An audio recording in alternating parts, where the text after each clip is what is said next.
In today's video I'll show you how to fix transcription errors in Descript.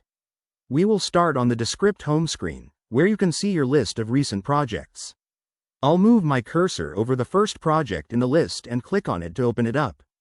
As the project loads, we see a document layout with the full transcription text. Take a moment to review the text on your screen to find any typos or errors. I'm going to scroll down through the document until I locate the first word we need to change. Let's select the word labeled by double-clicking on it. This highlights the text and opens a small menu bar directly above it.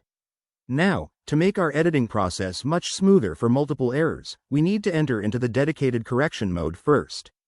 While you can edit individual words directly from this pop-up menu, we want to fix several things in this document.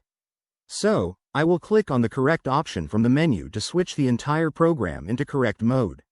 Now that we are completely in correct mode, any text we highlight can be quickly edited without opening extra menus.